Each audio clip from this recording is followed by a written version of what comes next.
Hello, you lazy people. We've got lazy on the mind. Lazerbeak is gonna be up in here in kind.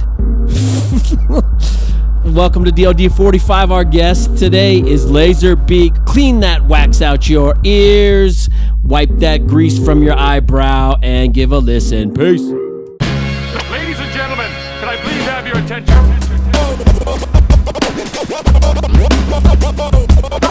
Stop what you're doing and listen. DOD45. This is the DOD45 Show, drawing over discussions 45 minutes with a special guest. Welcome. I'm your host and resident artist, Tai of Art by Tai, and with my co-host, Adrienne Taiwali'i, we're having conversations with people who I admire and am inspired by. On this episode, I'll set a 45-minute timer, put my pen to the paper, and we'll learn about our guest through an interview-style discussion. So stay right here with us to experience some laughs and maybe even learn a thing or two.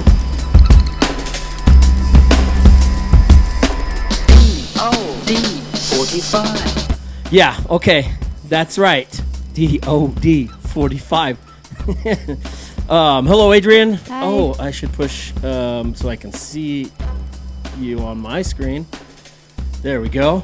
That's much better. Oh, I don't even know why I have this paper out. Oh, well, I haven't even figured out what I was going to draw. Oh, well, I'll do that live. Oh, you haven't figured it out at all? I mean, I asked him a few things. So, and when I'm talking about him, our guest today is from the Doomtree fame and many other projects and stuff. But today, as you heard, we have Lazerbeak.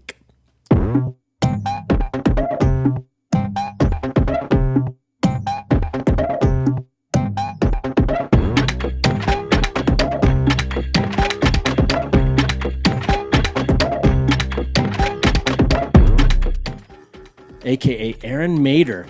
Okay. All right. So yes, good. That's good. Good things. Good music comes from Lazerbeak. Our last, I don't even know how to go from that to our regular conversation because. Well, I wanted to clarify one thing that I said on the last.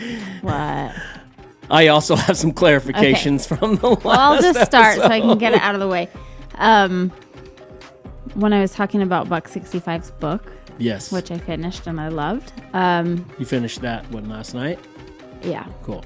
The night that we recorded. Yeah. I had mentioned like it being a TV series, and I likened it to parts of Handmaid's Tale. You Which- didn't, but I did. you didn't say Handmaid's Tale? I don't think. That I think doesn't I matter. did. I didn't mean to interrupt. But I only, because people would probably be like, "What? I don't even get that reference." But like, I don't watch a lot of romantic or love shows, movies, anything like that. So I didn't really. But it has a lot of heartbreak in what? I was just thinking. You said I don't watch a lot of romantic or lovey things.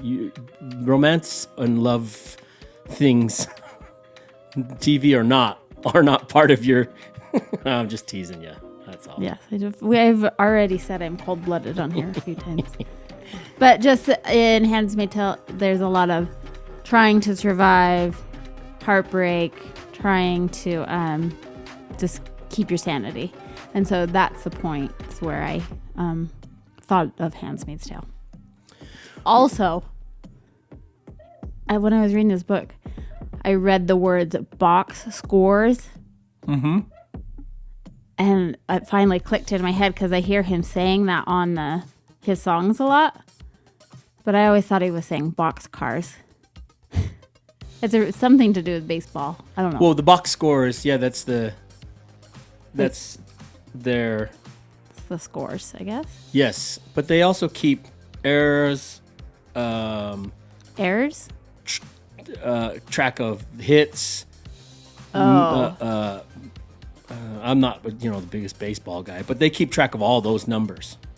The box So scores. I just thought it was funny. I read it and I heard it I heard his voice in my head.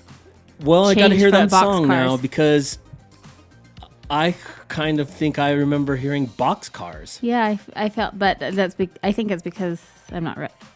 I don't know anything about sports. Well, and I don't recall you saying Handmaid's Tale. You said It's like A Christmas Story. A Christmas Story. The one on the railroad track. Stand By Me. And Oh, maybe you did. I don't know. RZA's Saga. Oh, those are the only three you said. And The Handmaid's Tale. I don't even like remember. all bunched together and washed up in one whole thing. It'd be a great TV series. And I don't think he did an audiobook. I looked for the audience. For you, really. But you got Cecil Lauder? How did you know that was Cecil Lauder? Cecil Lauder. That was I know, clearly but- Cecil Lauder. I don't know. Sometimes you like recognize things and sometimes you don't. My brain's iffy. No, I don't. And I just mean there are some things that I'm surprised you're a fan of. I love Cecil Lauder. I know. I know, but like I would know you would recognize something from Buck 65. And maybe Chesky. I know. I recognize all Chesky. No, I mean, not just picture, but like, yeah, you could. But then there are some things that I listen to all the time that I've discovered later on. Like, it's just not really your cup of tea. Mm-hmm. Prof is one of those. Because you always try to call him. He just yells a lot, right? Not really. Is it that one? I don't know. I don't know the difference between Prof and p.o.s. That's what you try too. p.o.s is from Doomtree, and p.o.s is one of my number one favorites. But to me, they're the one and the same. Whoa, don't say that. No, because I just don't listen. They don't sound anything They alike. probably don't. They probably don't, but I don't know. No, photos. I don't know what. I only barely learned what Buck 65 looked like. Oh, okay. On that book. Boy, I should cut that out, especially since this is a Lazerbeak episode. But we're gonna leave it. No, I'm just saying. I don't know the difference between the two because I've never really paid them much listen. That's not true. There's no, you listen. I haven't ever really listened. Yeah. Okay. I don't really have anything I want to clarify from the last episode. Oh, you said you had a lot. Oh, I don't. I mean, I said stuff that I don't. You didn't cut out the grumpy stuff? I did not. I did cut out one moment I left the moment in when I said that you're being a real asshole to me.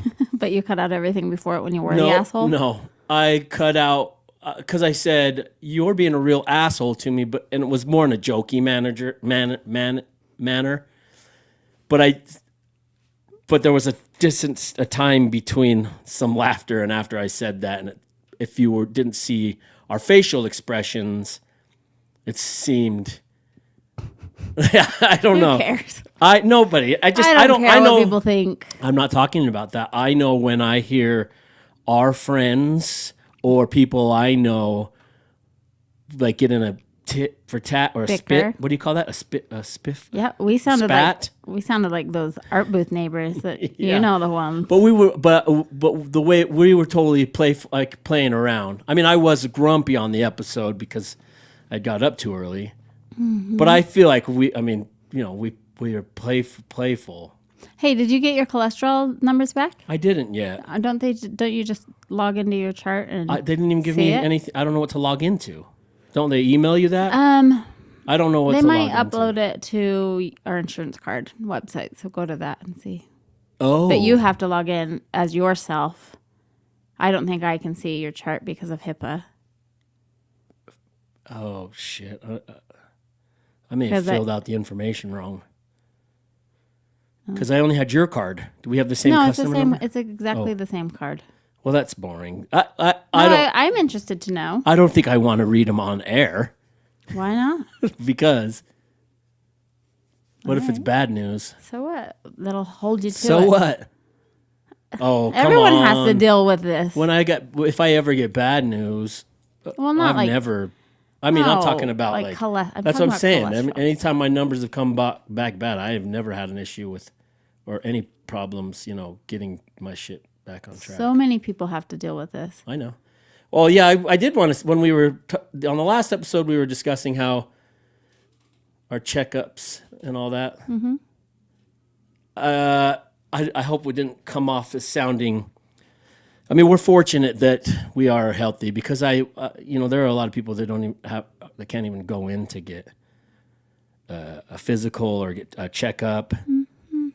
And then there are some people who get bad news often or who have lots of health issues. So we are lucky that we've, for the most part, had good health. So I wonder, my big thing was wondering if I was pre-diabetic, which I wasn't. You weren't? No. I wonder if I am. What a shocker, huh? Well, I ate a whole bag of conversation hearts yesterday. I ate a whole bag of conversation. Did you really? I love them. They're I realize they're like those Neckos, those little candies that look like the little Catholic wafers. Yeah. They're so good. They remind me of, what was that medicine that you'd take? Pepto. Yeah, that you'd eat like that. They were, and it was that break. Yeah, God. I love them. I don't even look at the conversation. I just eat them by the handful. During Valentine's, they were like the stupidest thing to get too. No way. We would put like specific ones in the envelope. I crush on you. Yes. Make out with me. Yes. Well, ours weren't like that, but. Kiss my Converse. Yeah. So we spent a lot of time with but back then you had envelopes with Valentines. I wonder what it costs to make conversation hearts. Like, we should make our own bag of conversation hearts and market it, to go with like Art by Tai's conversation hearts. I'm going to look into that. Oh, not me make it. No. Just order it like you do M&Ms. Yeah. That'd be cool. What, can you order M&Ms with your own? Like with your face and You stuff. can? Yeah. Yeah, like we could just put, because I would want that, to, even though that's not my line, but Kiss My Converse. You know what that's from? No. It's one of your favorite movies, I think. I have a favorite movie? Hot head need cool water. Yeah. I kind of hate that movie. Oh, really? I've told you the story, but Yeah. I'll tell it right here. Once when I was a little kid, I was so mad at my brother. We were home alone all day. And he just knew what buttons to push on me, and I was furious. He came up behind me with a cup of cold water and said that and dumped it on my head, and I went berserk. You, Michael? No, Jesse. Oh, I was going to say, because your brother, Michael, kind of looks like Bruce Leroy. Yeah. No, Jesse was my button pusher. Jesse and Sky. Patches. AKA Patches, right? Yeah. I did an album cover for Patches. You did. So you have anything else you want to get off your chest besides your bra? Oh, on my chest is. I was assuming that he's from. Where's the freaking camera? Is he from Minnesota? Yes, Lazerbeak is definitely from Minnesota. So I wore one of my only graphic anything. Good for you. Oh, good for you. Covered by the mic. Hey, so Lazerbeak is this. I mean, he's crazy prolific with his music and with his music production. And I say that because I use that word prolific because that's one of my favorite compliments that I get from people when they talk about my artwork. I don't know, that one feels good when people say that. So I want him to feel good because he really is prolific. He produced, if I could just run through a few because I want the opportunity to share some of the bits of the music. Mike McLuhan's Hand Over Fist, that was his, I believe that was his debut album. You can kill me twice and build over my grave. To the year I come back, merciless comes our rage. We're dreaming into the day, nightmares wither away. Shiver through life, fearless up on the stage. You can kill us twice, then build over our grave. To the year we come back, merciless comes our rage. That's an awesome album. Sims, Bad Time Zoo, he produced that, the music for that album.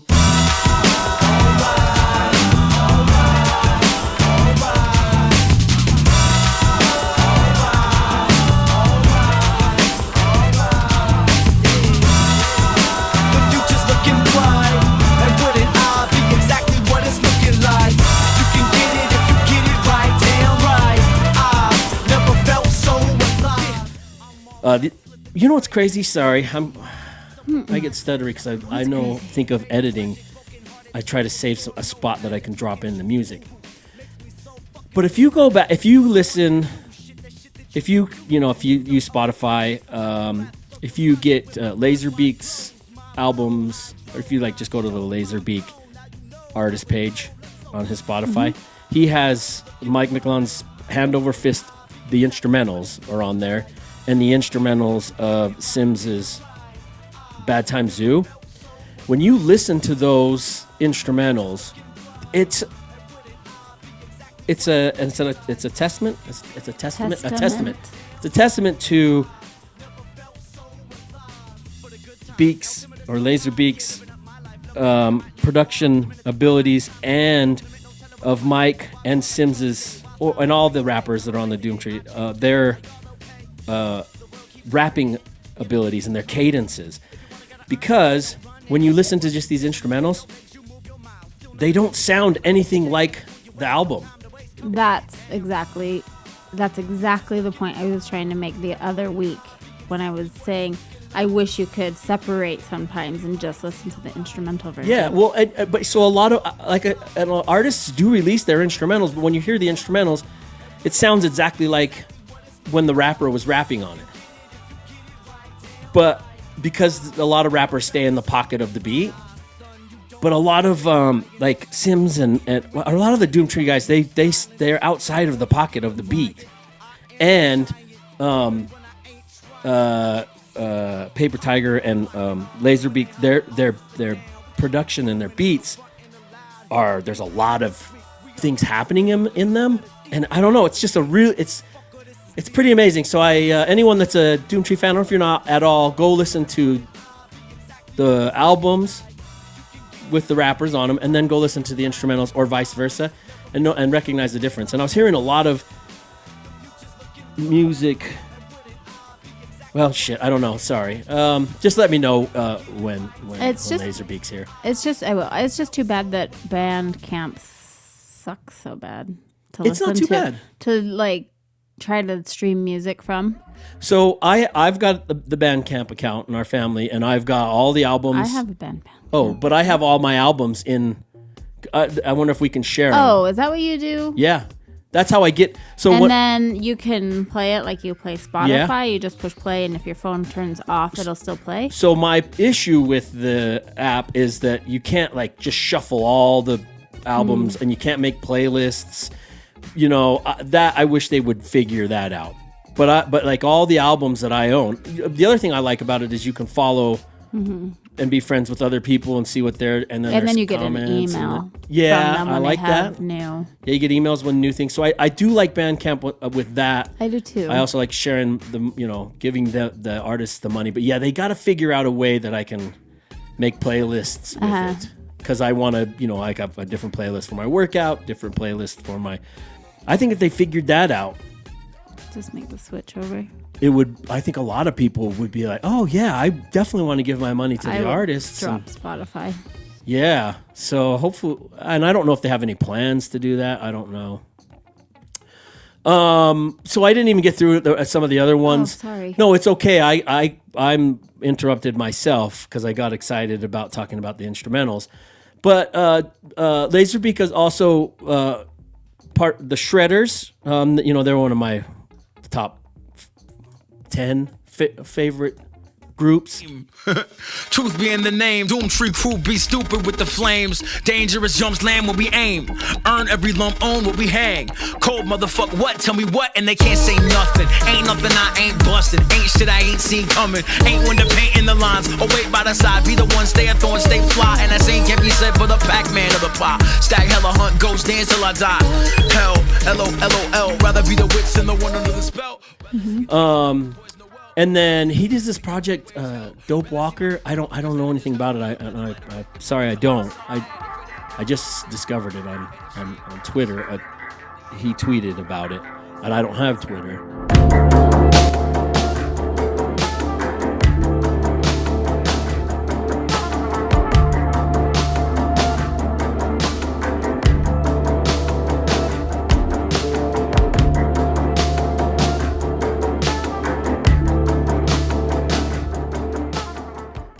But so I'll ask him about that. And that came up or something. Huh? You Googled yes, it. Yes. I was just kind of seeing if I missed anything that I should talk about. I don't like to look too much into who our guest is. I mean, like, I don't like to go deep diving because then I already know all the things, and then what I'm asking them isn't authentic, and when I experience what they say isn't authentic because I already know the answer. So anyway, and then he was in some groups, Mixed Blood Majority. Half speaking vogue in a cesspool. Idle tongue running his cunning is the best fool. Sitting on the top of the pyramid, trying to help him down, but he wasn't trying to hit. Fine name be like that. Living my skinny, you will see that trap. Stack cash with a tight ass, my ass touch finance or ransom. Rise up right as the crash comes. I listened to that. There's 2 albums on there. I listened to that during my workout today. Both those albums. The Plastic Constellations, Nightstone, and then also he has tons of solo stuff, and then like beats that he made for other people and collab stuff. So that solidifies my point that he is prolific. So hey, He's coming in. Yeah, let's take a quick break, and then we'll be right back with Lazerbeak. DOD45.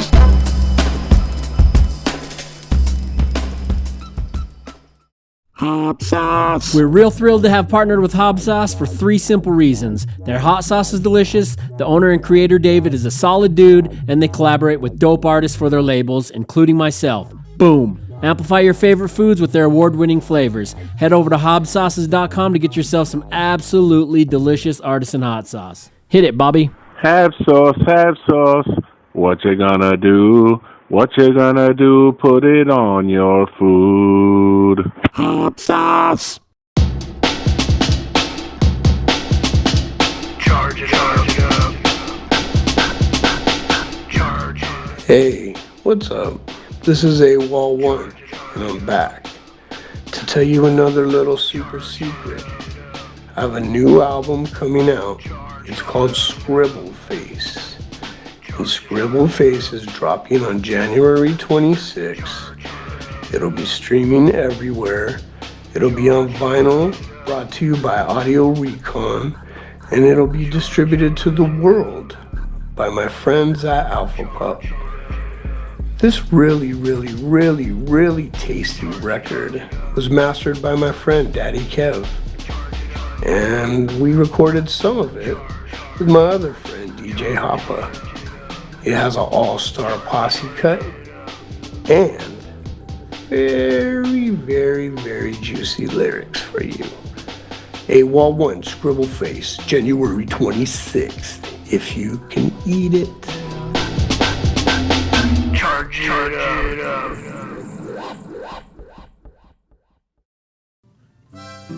Check out our new partners, Brim of the World, a.k.a. Seek, Conquer, and Destroy, a.k.a. Aliens Built Earth. I'm always wearing their gear, especially the hats, and in almost every episode of the DOD45, you'll see me rocking something from these cats, because I'm a fan.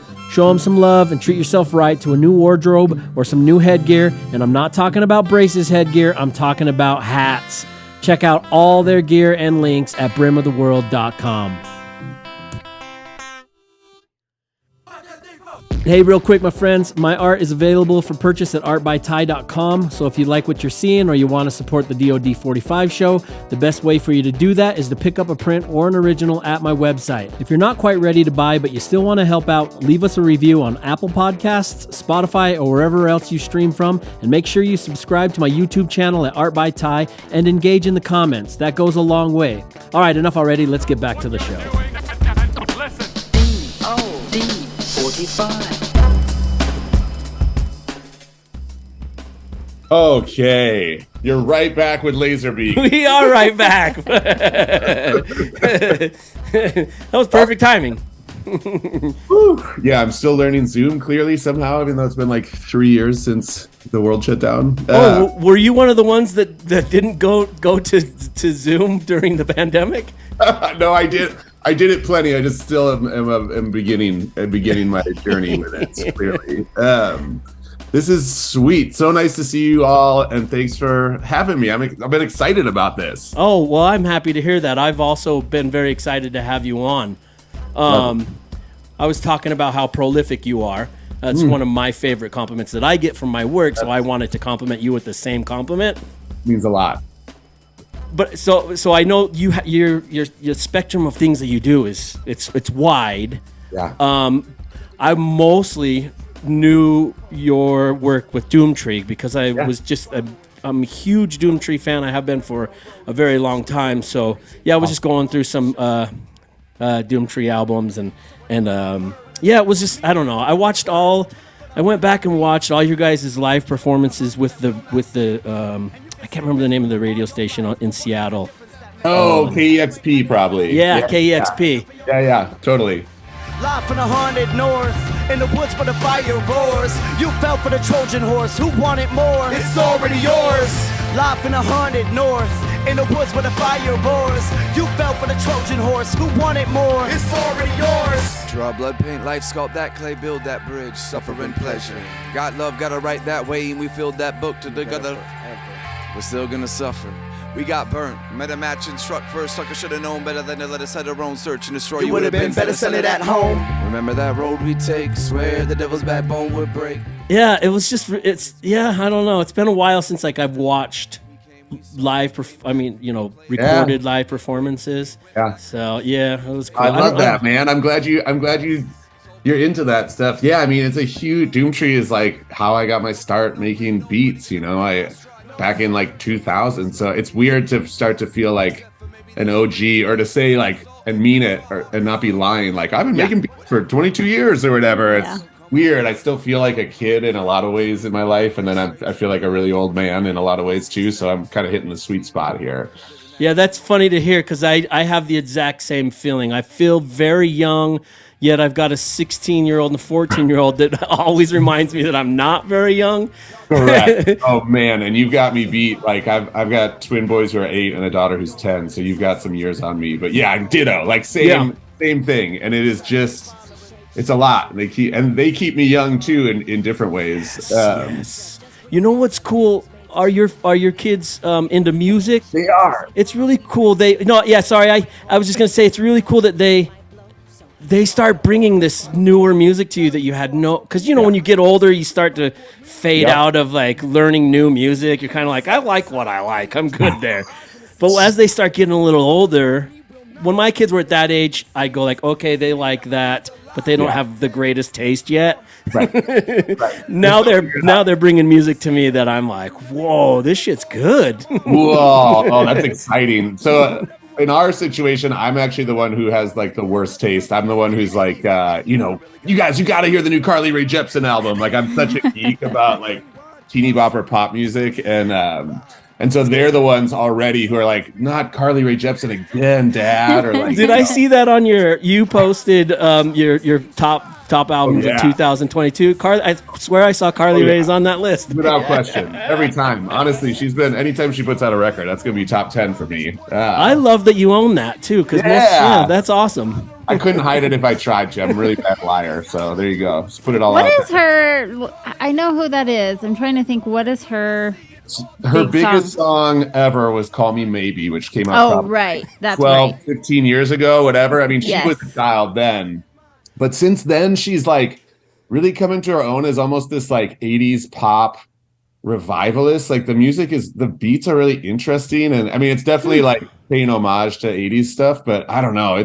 It's cool. Anyway. Do you like a revivalist? That's the word. I sometimes struggle with words, so I'll put that out there real quick. Yeah. But revivalist, there's a lot of that happening at this I think, with actors, with movies, with TV shows, musicians, rock. Indie rock for sure. Isn't that wild? Yeah, it's awesome. I know. I love it. I mean, I was an indie rock kid growing up. The first music I ever played, the first bands I was in were indie rock bands. I was a guitar player and who always loved, grew up loving hip hop, but didn't figure out how I could kind of contribute to it until after high school when I was like, I know how to write songs on guitar. Maybe I could take that knowledge and figure out how to make beats on an MPC.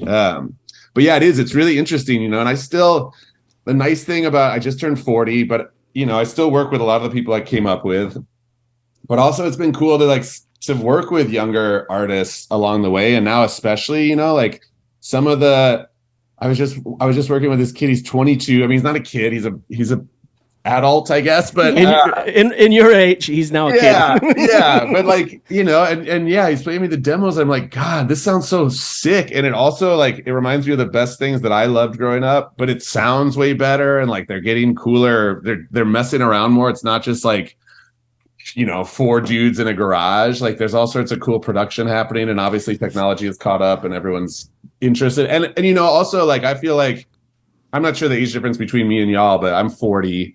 I felt like I was one of the last generations where it was like you grew up and you were like this kid or that kid. Like you were part of the music you liked was a specific genre and that made you a specific person. And I'm so happy to see that like now everybody likes everything. Everyone's their own DJ. They're making their own Spotify playlist and it's all over the place. Like that is such a beautiful thing because it just put us in these unnecessary clumps of like, oh, those are the rocker kids and those are the metal guys and whatever, the rap kids. Like, well, we see that we've discovered in our conversations on this show with people, one of the attributing factors to that is obviously the internet. People now have access to, because we're from Salt Lake City, Utah, grew up there.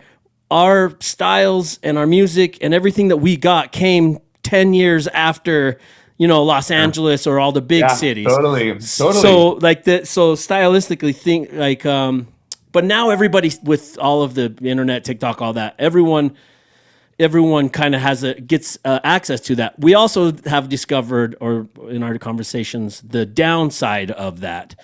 Individualism sort of goes a little haywire to where it leads to extreme levels of it. I won't get into like some of the discussions about like no doubt those, but kids these days have to go to the extreme to feel like they're an individual. Yes.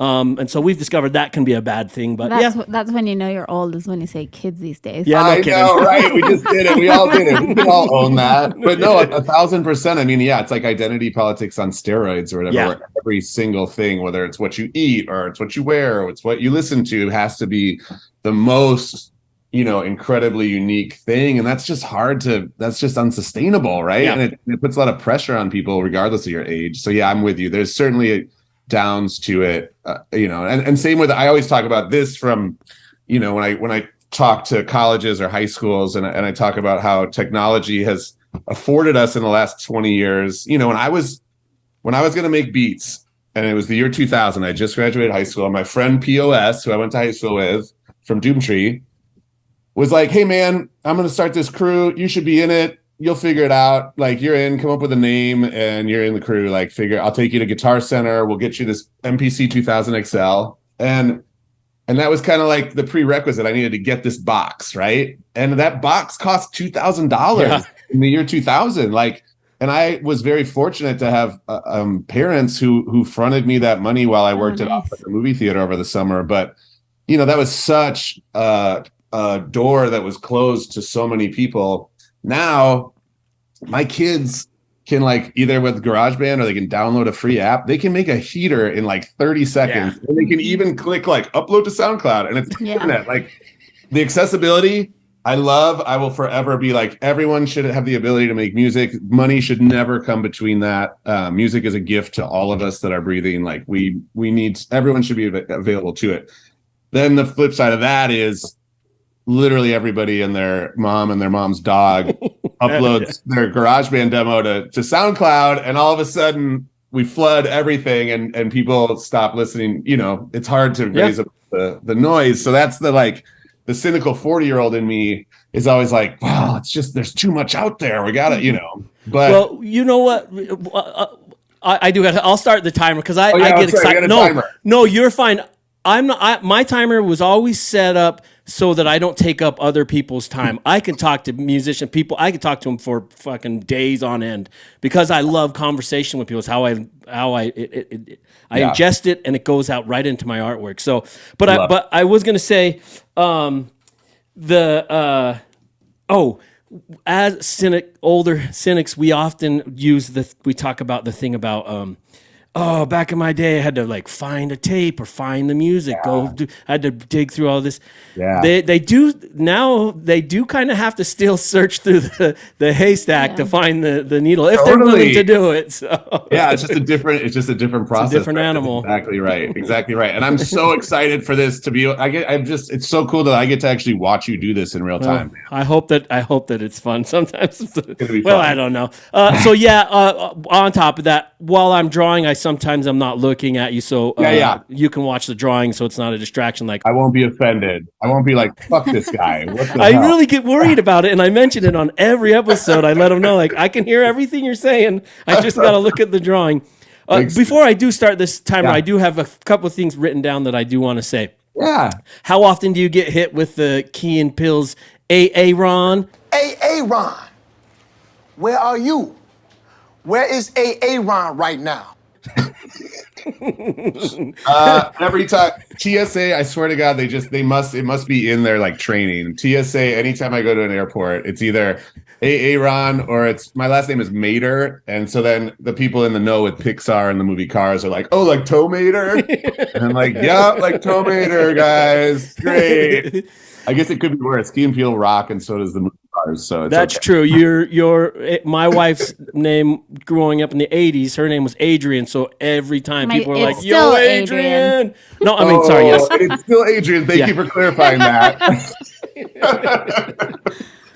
Well, my nickname was Aid. It still that's is true. Aid. In the '80s, AIDS wasn't like a very popular thing. So she was getting bombed with that. Yeah, you got a little tricky for you there. I'm glad that you kind of persevered and you didn't have to like.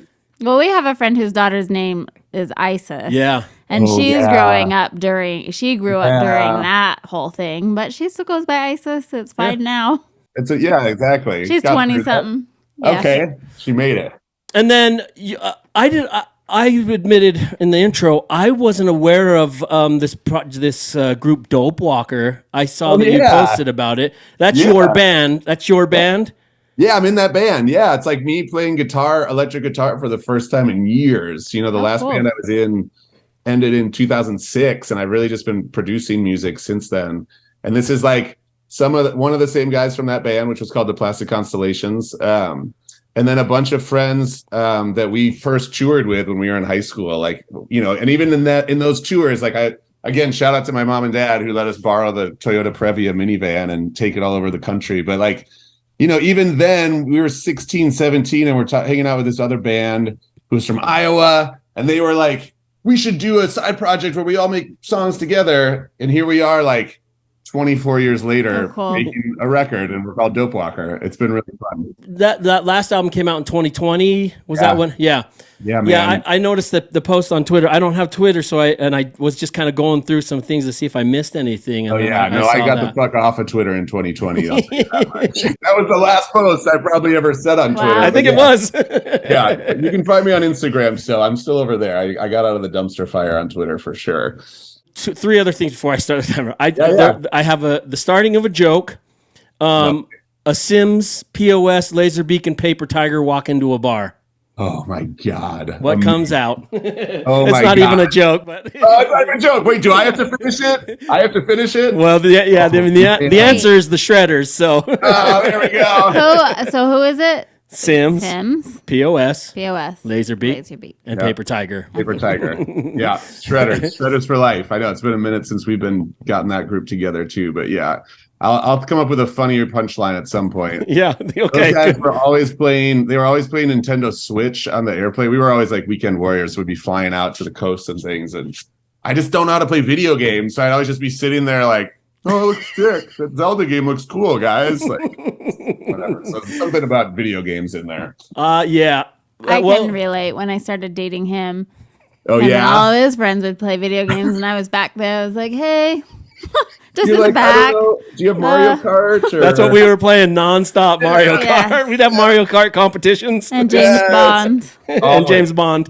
Oh, exactly right. Oh my God. Samey. And then I saw Chili Cheese Dog Mater. Yes. What kind of dog is that? It's ridiculously adorable. She is a miniature Australian Shepherd.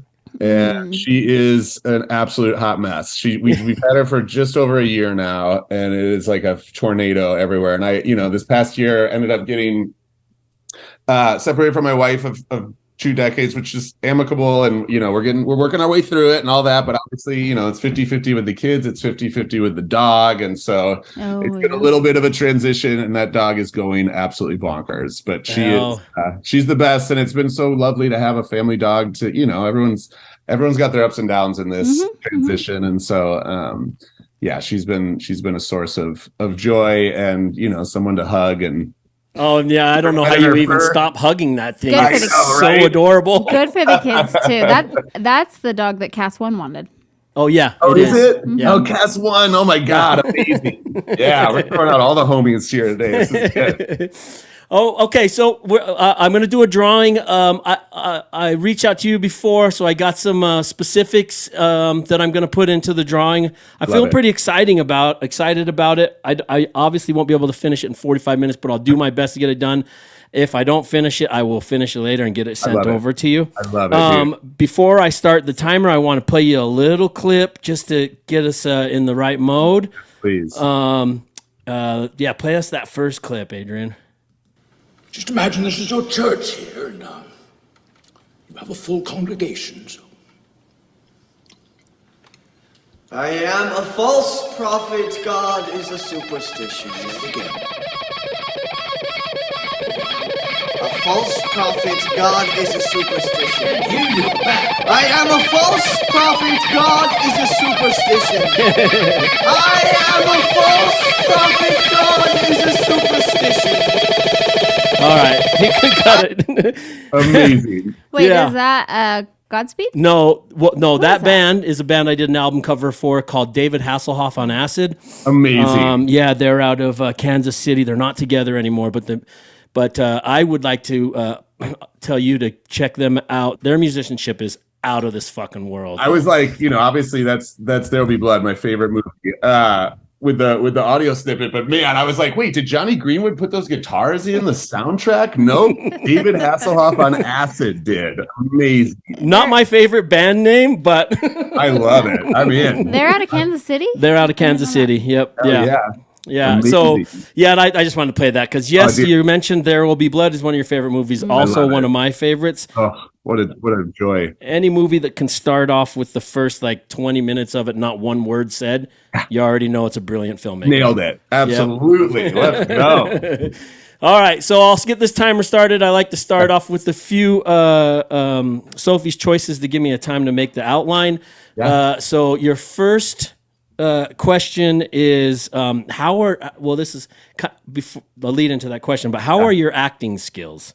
Oh, I personally believe my acting skills are phenomenal. I have been wanting to do more of it. If there's any agents out there looking for like a 40-year-old bald white dad, I think I could pull that off pretty good. Because that leads into my question: would you be more believable as Aaron Paul's Pinkman in Breaking Bad or Aaron Eckhart's Two-Face in The Dark Knight? Oh, Pinkman for sure. I can't do angry or evil. I really struggle with that. I can't not smile in a picture. I really have a hard time. I always have a smile on my driver's license, and anytime I go to a club, some asshole some asshole bouncer is like, well, you got to smile for me if I'm going to let you in. I'm like, damn it. So yeah, I think that wasn't a good sell to the casting agent. I can do is smile. I've completely sabotaged my whole dream now. I'll just have to be typecast as the really happy, smiley guy. Yeah, nothing wrong with that. I'm sure your blood pressure stays better there. Yeah. Hey, would you rather be the superhero Iron Giant or the guitarist for Iron Maiden?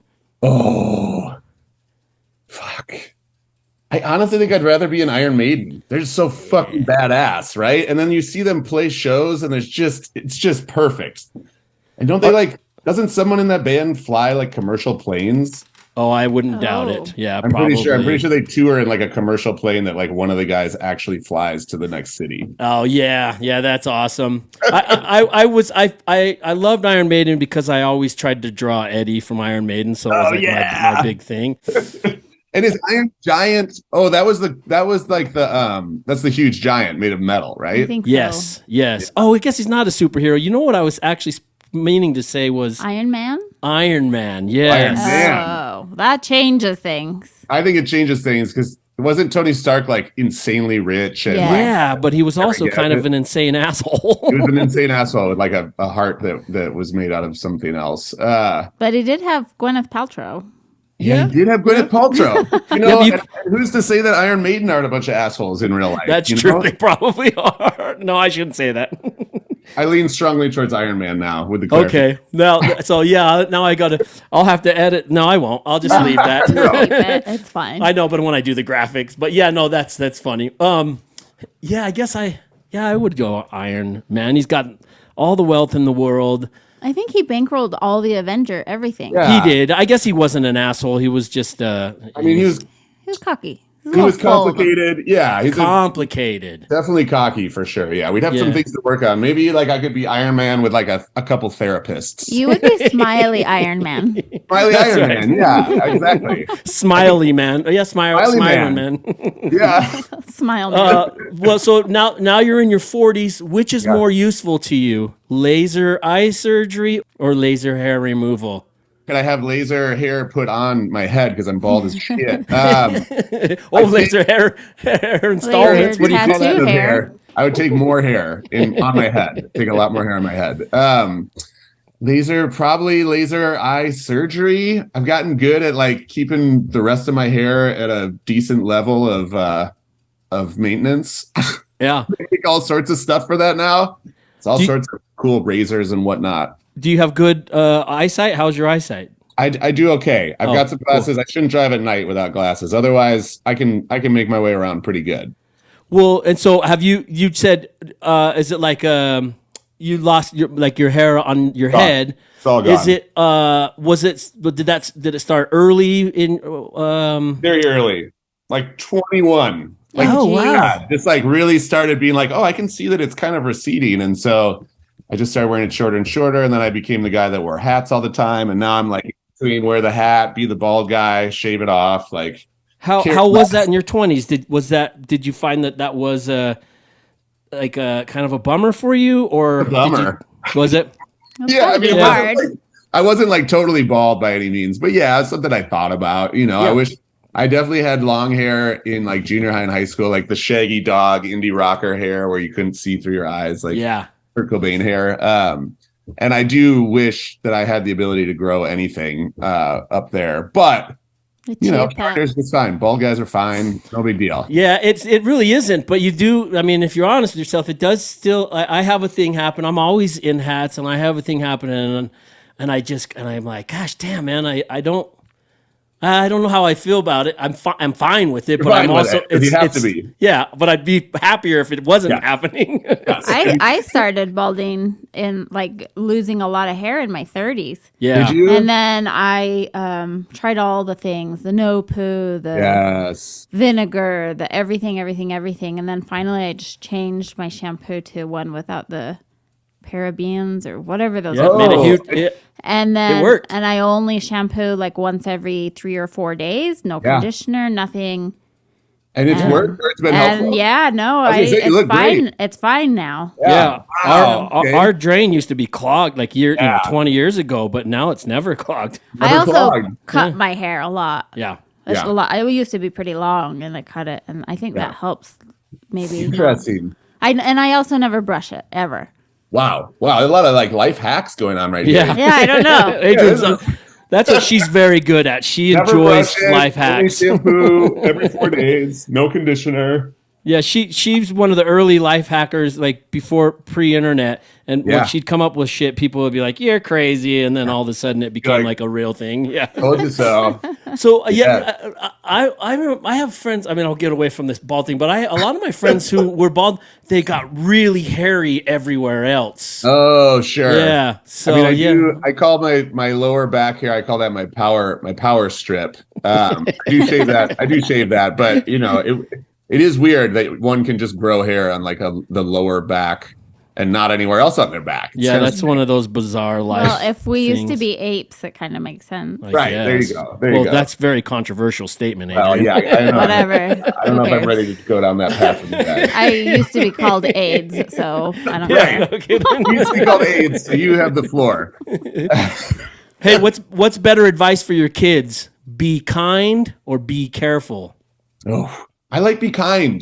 I'm kind of like a woo-woo mushy guy, but I really I tell them all the time when we get the report cards, and they're young enough where it's not just like letter grades yet. It's very much, 1, 2, 3, 4, everyone's doing okay. But I tell them yes, of course I care about how they're doing in math or what they're learning in English or whatever. But the thing that I go straight to is that kind of behavioral, like are you helping other kids? Are you kind to people? Are you able to share your feelings? And do you understand other people's perspectives? Are you empathetic? Like that is just to me, that's like the spice of life. And so I go kind always. Yeah. How many kids do you have? 3? 3. Yeah. And is it, what's the girls, boy? Yeah. So I got a girl in 5th grade and 2 twin boys in 3rd grade. Oh yeah, the twins. So we had 3 kids in under 2 years, which is I don't recommend it. I blacked out most of the first 5 years of all of it. But weren't we on a show interview with someone that had twins right during the pandemic?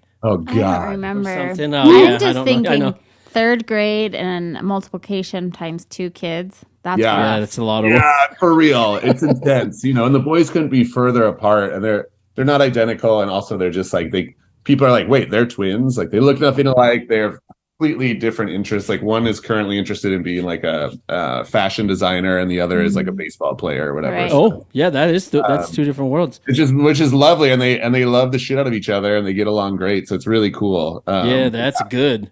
Kindness, man. I mean, careful's good, but kindness prevails. Yeah, our number one rule in the household, Adrienne, what was it? It was always be kind. But oh yeah, the number one rule. Learn from that, we could all, we didn't have too many throwdowns between our kids. Ever. No. Is that right? Yeah, now they're best friends. Are they really 14 and 16? I love that. Yeah. They make music together. It's pretty fantastic. Yeah. 2 girls or a boy and a girl. Boy and a girl. Our oldest is a girl. Yeah. And our youngest is a boy.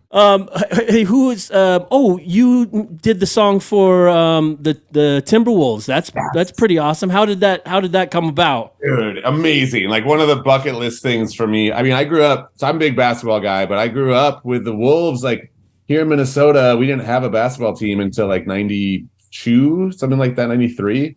And I was at the first home game ever against Jordan and the Bulls. Like I just been rocking with this team for so long. And I've gotten to have a bit of a relationship with the team just through whether we license a song for an ad with them or just, sometimes we'll do a halftime show performance or whatever. But they actually pitched me on this, which I was just so thrilled about because it's something that I would totally be pitching someone else usually as a manager. But yeah, they were just we got these new jerseys.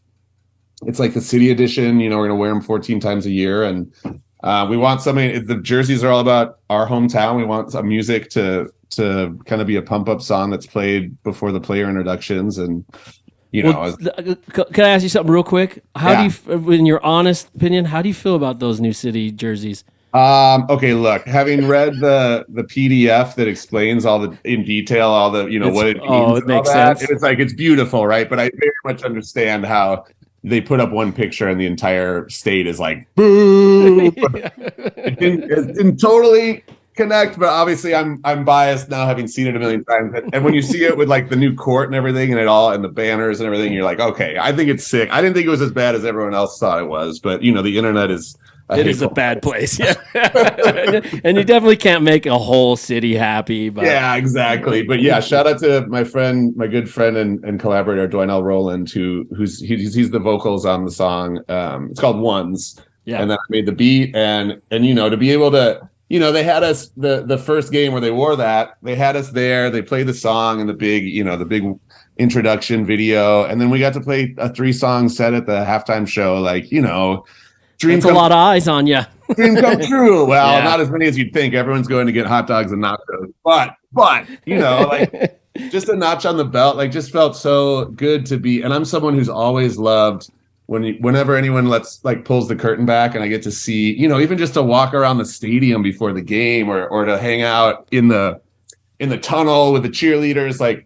It's just so cool to get a glimpse or to even walk on that court. That's what I was going to say. I've been a Jazz fan my whole life. I've had really good seats, but I've never walked on the court. And I just, that would be awesome. When I saw you guys performing, I thought that's fucking awesome. It was pretty fucking cool. You know what's even cooler than that, though, is that they let me throw the T-shirts into the crowd at the end of the third quarter. And that is honestly what I feel that I'm put on this earth to do. Really? I want to be a T-shirt thrower on the cheer team or whatever. And so I did. This is the third time I've been able to do that. And I geek out so hard. And they finally offered me, they said, come to tryouts in the summer. You can audition to actually be a member of cheer squad. And then I would be able to go out and throw T-shirts at every home game. Did you go try out? I haven't yet. So that's coming up this summer. So put up a prayer for me. I think I will. Shot at it. I follow the rules. There's some very specific rules. You cannot throw it over the players' benches or you could be fined. You can't throw it over the scoring table, but you don't want to throw it line drives and blah blah blah. But I always listen and I follow the rules, and I also get good at not everyone's going to get a T-shirt. You got to really kind of show me. Yeah, you really want it, And so get them riled up. You're good at throwing. I'm really good at throwing. Turns out, yeah. Okay. So you didn't. I can launch that thing. Yeah, I can launch it into the. You didn't play a throwing ball sport. I did play basketball, but I wasn't throwing a ton. I just, I think, like I said, I was just born on this planet to be a T-shirt thrower. So how tall are you?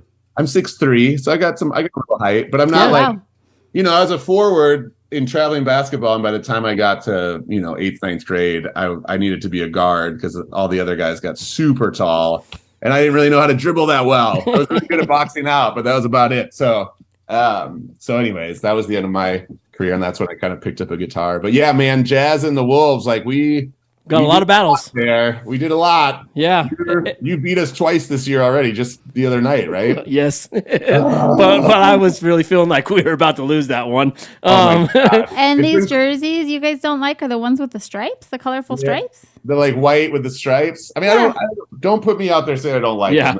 It was just I know that it was people don't like. Yeah, these. every time. Controversy. Yeah, and every time new jerseys come out. I don't know how that is a city. Yeah. But they just look like, actually, they kind of remind me of Olympic jerseys. Yeah. So here's the backstory, which is cool. A cool idea. Every jersey is a one of one. They made enough cloth so that pattern never repeats. So your jersey is going to look a little different, almost like an NFT. Oh, okay. I love that concept. It doesn't totally translate when you just see a picture of it, right? So you got to kind of explain it, but. Check. Living the glory, we just a vibe. We all is one. Making every run, stay alive. You all can come. This is everything that we want. It's all or none. Been ready since day one. Trust it'll all be fun. Down for the chase like a race. Just make space. Every time we push for the play, we won't escape. I can feel it in my soul, in every way. Timberwolves, we gonna hunt. This our place. We gonna make a name. You can feel the change. The volume is rising. We here to maintain. We roll as a pack, double back. It's our game. Welcome to new things. We the ones.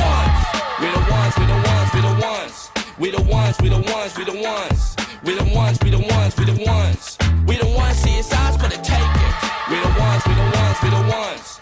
We the ones, we the ones, we the ones. We the ones, we the ones, we the ones. We the ones, see it's ours for the taking.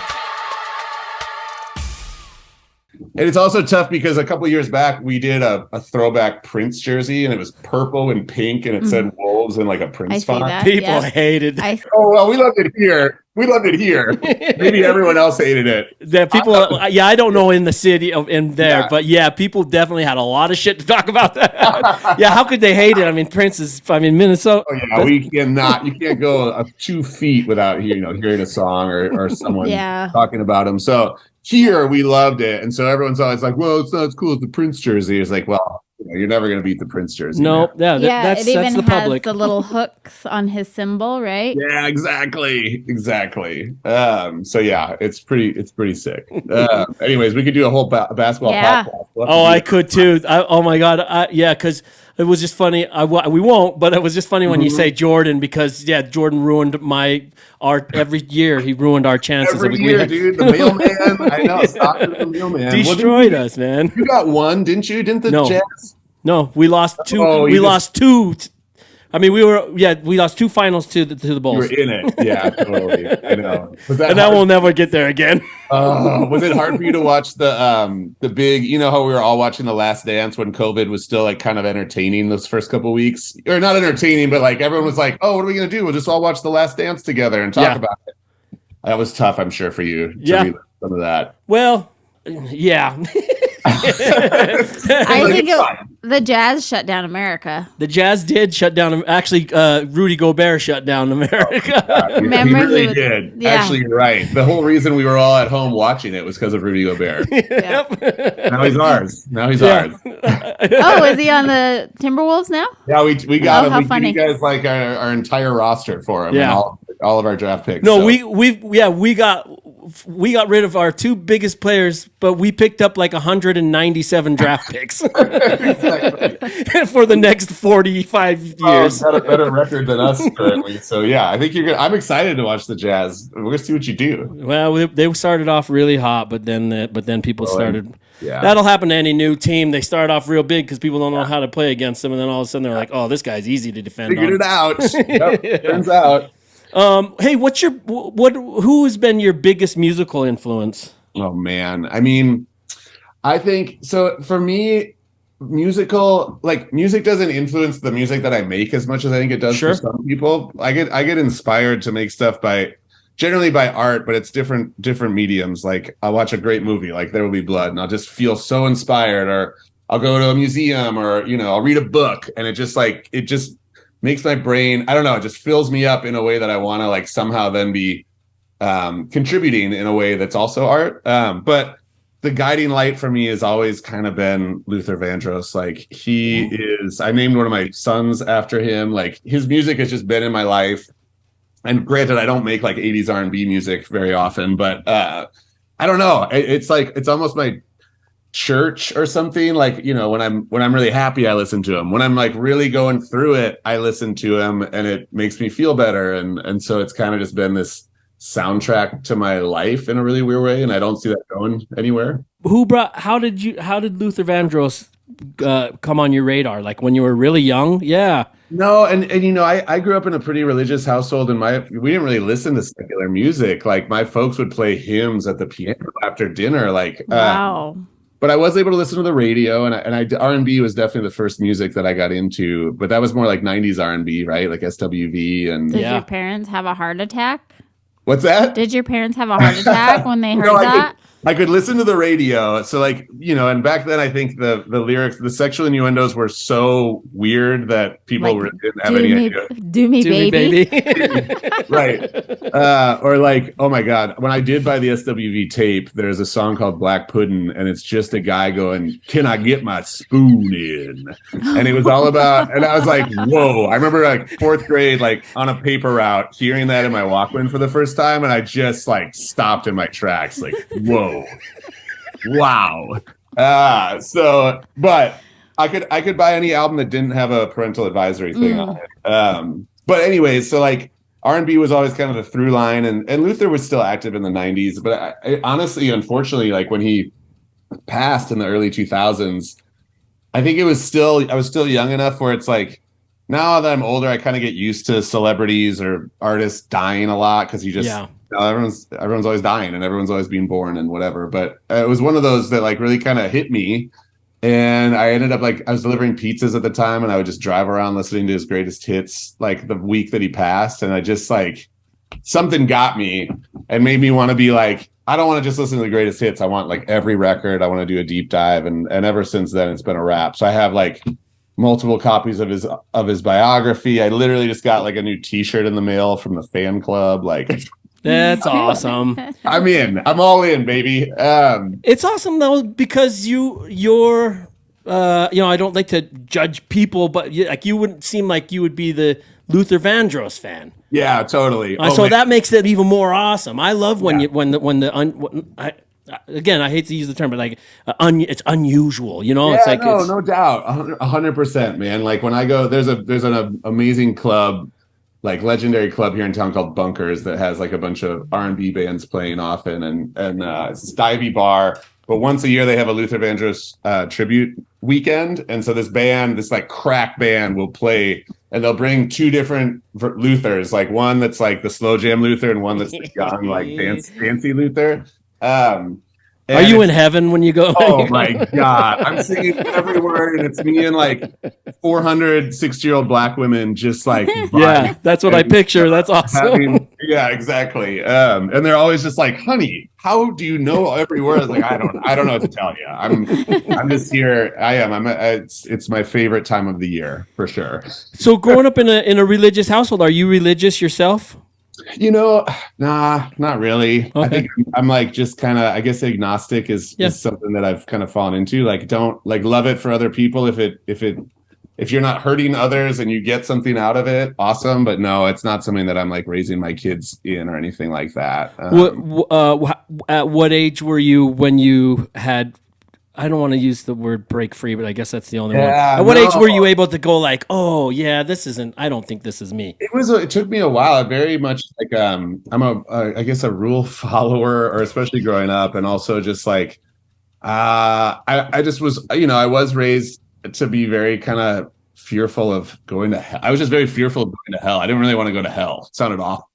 And so like, I do remember being really like, oh, gotta really like do everything right. And that gave me a complex for sure. But I think it was in my 20s where I started to be like, not coming to, but just coming into my own understanding of the world and the ways of the world. And by my 30s, I think it was kind of like, okay, this is not, and I wasn't like a practicing Christian throughout all that time. But, I stopped going to church when I graduated high school and didn't have to go to church anymore. But yeah, I think it was just kind of a gradual thing. But it is crazy how that stuff really does. I mean, those are pivotal years in your life. Like there are still moments where I'm kind of brought back to that time, or it grabs hold of you.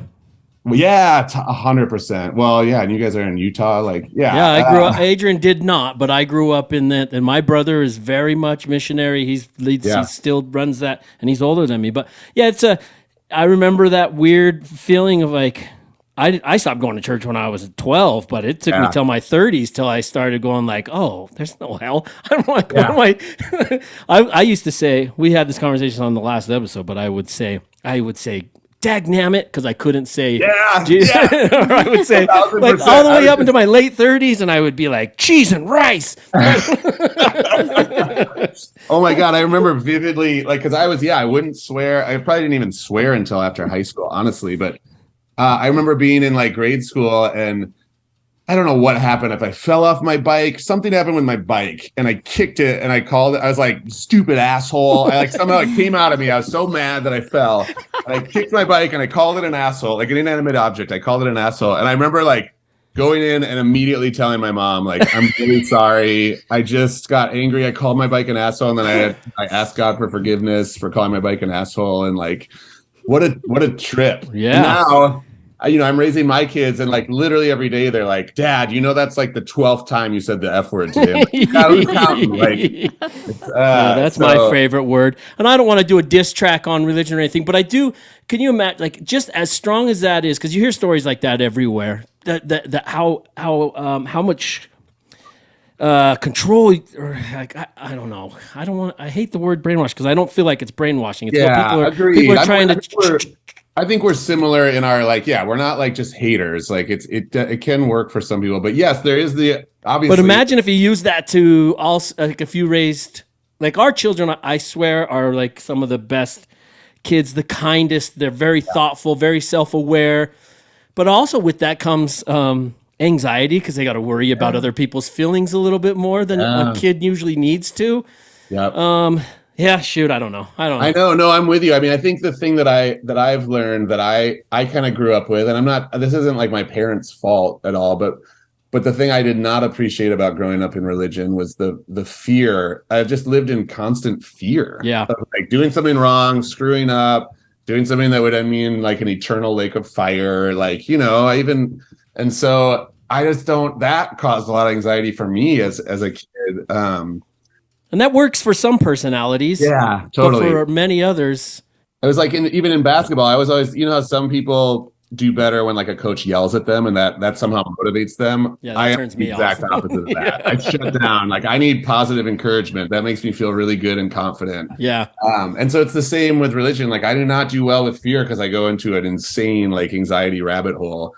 And so I just am trying to raise my kids with like, not the lack of fear, but just like, I don't know, just support and love. And it's also a change of what you need to fear though. Right. Because fear is a definitely, it's a survival tool. It's a useful tool, but there are certain things we don't need to fear. Let's fear like, putting your hand on the stove when it's on. Like we should fear that. And luckily our body will tell us that that's wrong. Exactly. When we do that. But yeah, some of these kind of like questionable fears, I'm just like, it's just unnecessary to me. So anyways, there's our we solved part of the world right then. We did it. Which is more your kind of movie? Be Kind, Rewind, or Be Cool? Oh shit. Oh man. Now I'm trying to remember. Be Cool had The Rock in it. Yeah. Right? Yeah. It's like The Rock's best character. Twinkle, twinkle, baby. God. There is a fantastic Sonny and Cher song in that movie. Dude, I haven't seen either of them in so long. And I'm trying to remember, Be Kind, Rewind was kind of like a more artsy movie with... It was an independent. Yeah, Mos Def and Jack Black. Yeah. And they're trying to remake all these movies with their video cameras for their store. So, okay, this is such a cop-out answer, but in general, that type of movie, like really weird indie artsy films, oftentimes like international movies, I've gotten so into. Like, I love that shit. I love it. Like you were talking about any movie that starts with 20 minutes of silence. Like in COVID, I got super into slow cinema, which I had never even heard of. And like, I watched like a 7-hour Hungarian black and white movie that had, like, with subtitles that literally had like 8 total scenes. Like a scene would just be a camera slow moving for 45 minutes through like a bar in Hungary. And I just zoned out. I just meditated. Wow. Well, I got a movie for you then, if you like slow cinema. Yes, please. My last feature film, because that's where my career was. I was a filmmaker, so I was a producer, writer, director, and editor. Amazing. I have a movie called Dark Room. I never turn it to anyone because there wasn't, the money wasn't there, and I could go on this whole diatribe about why it didn't work. But I'm still proud of it. It just didn't quite end up. But there's a review on IMDb that said, I'd rather watch a documentary of a snail. So this one might be up your alley. Yeah. Oh man. It was and then there was another review that was like, if you have a hard time getting to sleep at night, turn this movie on. I loved it. I mean, had I read those reviews when I was desperately trying to be a filmmaker, it would have not destroyed me, but it really hurt. But like, I have a good career and I'm good now. But so it's funny to read those. Oh my God! Wow. But I am still proud of the movie. The moments prior to these pictures are the only ones that matter. What do you see here?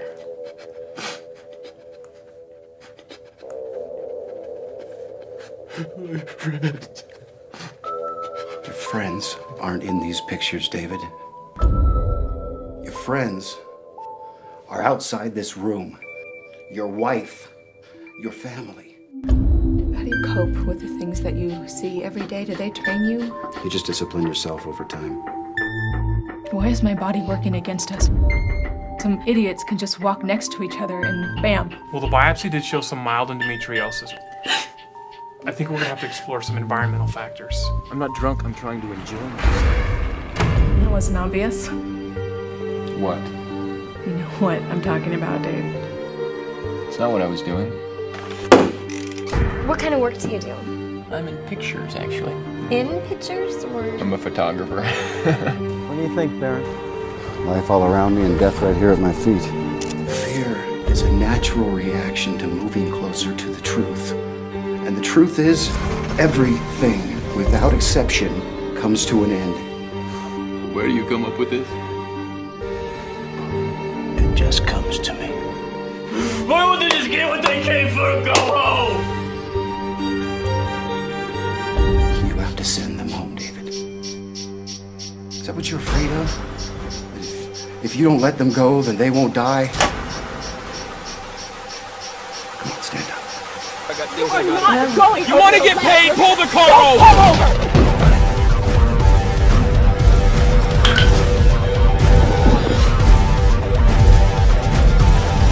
Let go. David, stop it!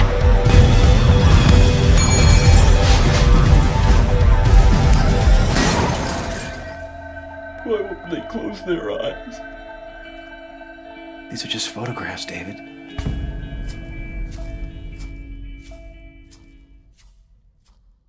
I didn't realize the IMDb comments were as bad as like the YouTube comments, man. Oh Shit. man, my movie is slow as balls, and it's a lot of metaphors, a lot of making the audience work. You really got to try to figure shit out. It. Oh my god! Wait, can I see it? Can you send me a? It used to be on Amazon. Amazon Prime. I don't know if it's there. I haven't checked in a long time. Okay. It's called Darkroom, but there are like 5 other Darkroom movies. Right. My last name and Darkroom. Because my last name, you pull my last name up anywhere, perfect. And it's the only one that's going to show up. I'm going to go hunting for you. Just remember, I'm aware of the bad parts of it, but we shot the movie for about it was under 80,000. I think our budget was 90 or 85,000 or something. Yeah. Well, especially at that time too, right? Like the same thing we were talking about with like equipment and all that stuff. Like now you could make it on an iPhone. I mean, not really, but you can make, as long as you have good lighting and good sound, you can make it on anything. Yeah, totally. But that's where the money still counts. Yeah, 1,000, dude. That's amazing. Yeah, I love movies so much, man. I've gotten just like, that's like almost my passion, and there's such magic. So like you grew up making them. I've never had anything to do with the making of it. And yes, as I've gotten more into it, I've learned more about like cinematography and blah, blah, blah, all this stuff. But it's still so magical to me that I'm like, I don't even want to learn about Oh, no, because you had mentioned that you like the pull back curtain thing. Yeah. Being on a movie set and watching that happen, it doesn't take away the magic. It actually makes the magic even that more impressive. Does it really? Yeah, because then you start okay. watching movies and you're like, oh, shit. Yeah, just you start thinking about other parts of the crew, other people, and how are they able to create certain things. So it actually enhances the magic. I feel. All right. Yeah, I'm in, you dude. should start running into some filmmakers and right. Writing music for. I mean, how great would that be? I am going to try to get into that. I don't have the skill set to be like a straight up composer. Like I'm still at my heart. I'm a beat maker. You know, I'm like a collage artist essentially with musical snippets. I'm pulling things and found sounds and manipulating them and turning it into something totally different. But I'm not like a classically trained violinist or whatever. So I know my lane, but also there's ways to marry those two things into a really cool thing. So yeah, this year is the first year I'm going to try just making some music with a different composer for. I like the idea of it. LP's not a classically trained. Oh my God, guy, right? and he just did that. He did the mobs. What's his name that got the syphilis? What's that movie called? Or what? I want to say Capadonna, but it's clearly not the that. mafia guy that got syphilis at the end of his life and went nuts. The main mafia guy. Really? Wait, LP just did the whole score for it? He did the whole score for it. It's No pretty cool shit. too. Yeah, Adrienne's Googling it, and I'll let you know what it is. It's a really cool movie too. All right, I'm gonna check I want to that say out. Tom Hardy plays, or maybe it's not Tom Hardy. Amazing. Well, she'll figure it out. Yeah, she'll figure it out. But that's the best. You know, I was just thinking about LP because I had pulled up. I'm definitely in my what is it, 2023? Like I've been listening to all the rap records I listened to as I was starting to make beats in the early 2000s, and my biggest influences from producer standpoint was like I loved Rockefeller. I loved Just Blaze and how he was sampling soul music and making these huge bangers. So on the mainstream side, it was like the Rockefeller crew, and particularly Just Blaze. And then on the indie side, LP had just started Def Jux, and he had put out that Cannibal Ox record called The Cold Vein, and it blew my entire world apart. It's so gritty, or like there's something about gritty, that album. Absolutely. Is it Capone? Sorry. Yeah, Is it Capone? was. The movie's called Capone. Yeah, write that one down because it's got a slow pace. Yeah, I'm typing it out right now. Also, it looks like you can watch his movie on Roku, Tubi, and Amazon Prime. Dark Room, I can watch it on all those. A 2008 Dark Room, because there's like a new Dark Room every 4 years. Is it on Amazon Prime still then? I think so. Oh, good. Dick. All right, you're still out here, baby. Yeah, the production, sorry, it's got right into your way of your story about the Yeah, I'm sorry. I finally No, found not at all. No, that's where my story ends. But it was just fun to I'm listening to the very first Freeway album with Just Blaze all over it, and then I was listening to the Cannibal Ox record next, and it was like literally what I was listening to 23 years ago. It was just fun to be like, wow, I just hit this. Talk about prolific. I really appreciate that. That's something I kind of strive to be.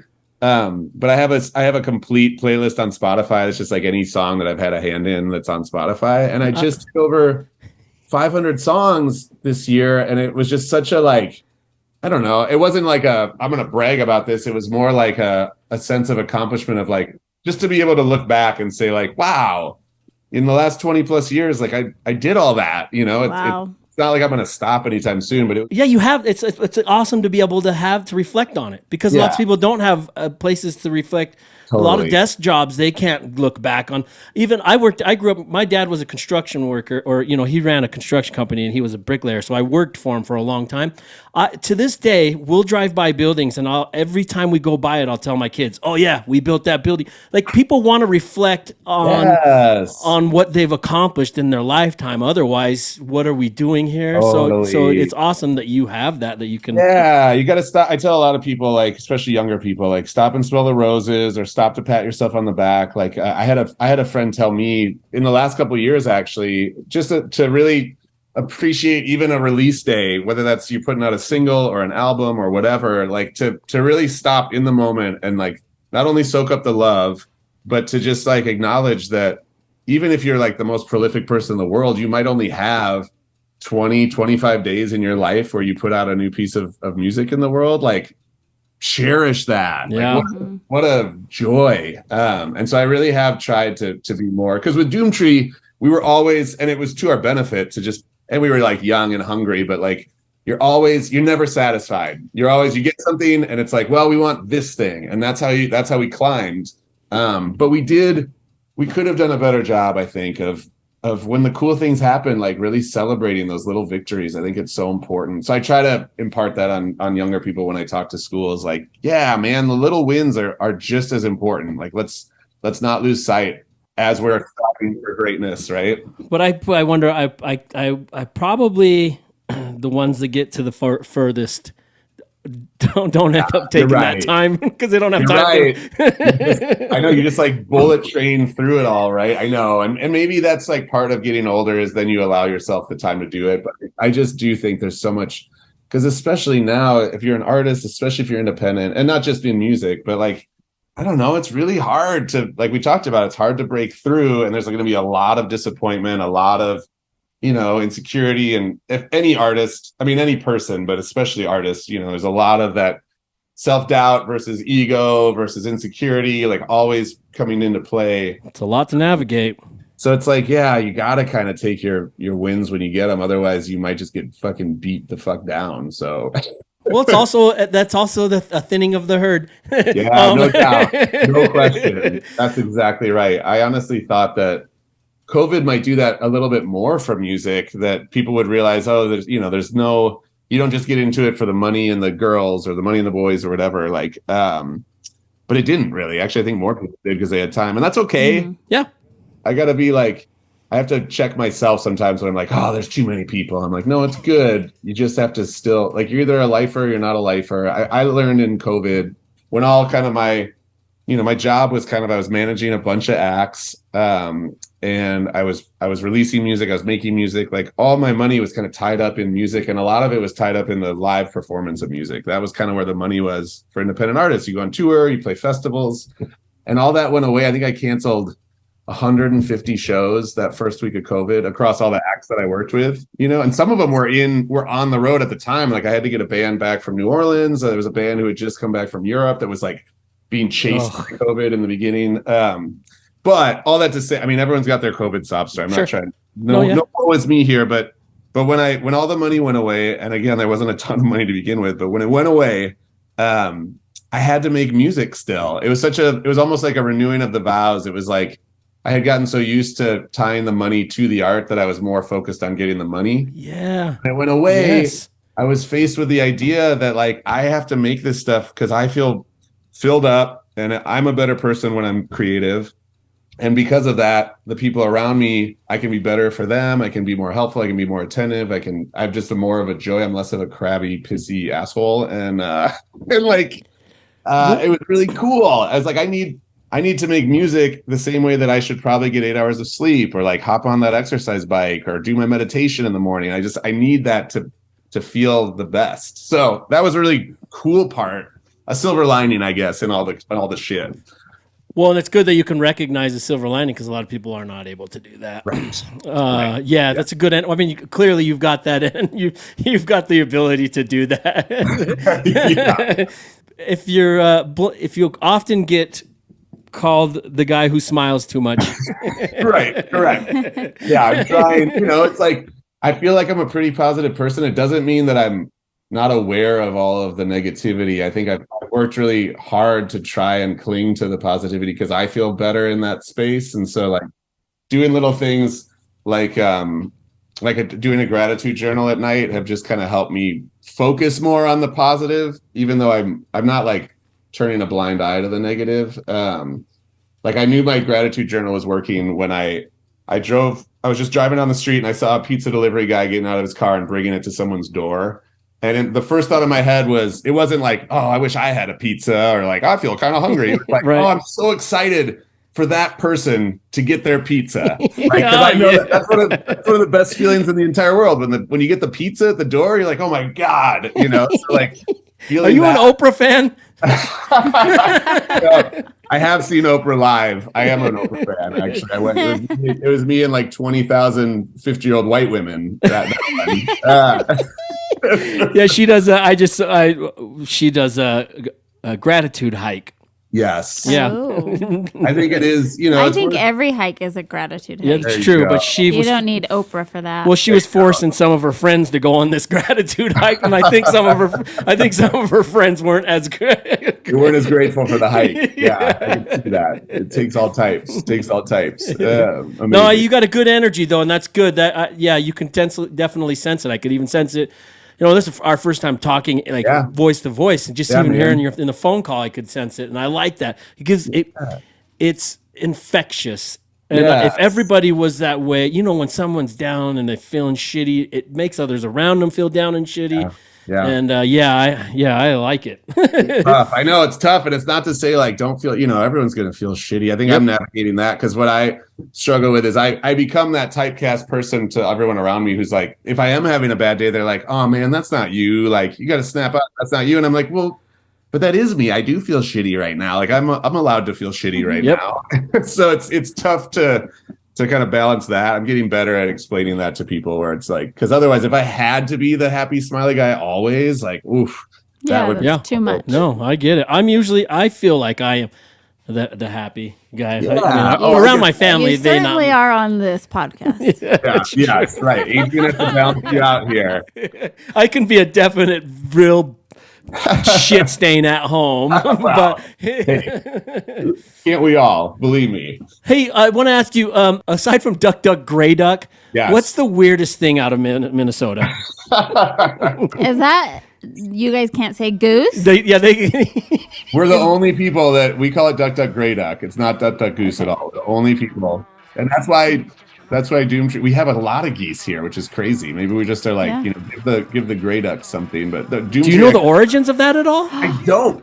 Doomtree has a song called Gray Duck because of that same reason. We're just like homers. I mean, fuck, the weirdest thing to come out of Minnesota. I'm fly, I float, I ride by, cut my own mode, get by with my shows, ram, dismantle thrones, all the fuck in your station, all up in your dark awkward in your Mark Maron conversations, call them out the park, hanging out in Van Halen cabs in your city, all all up in your block. Opposite the cops, y'all should all fuck with me.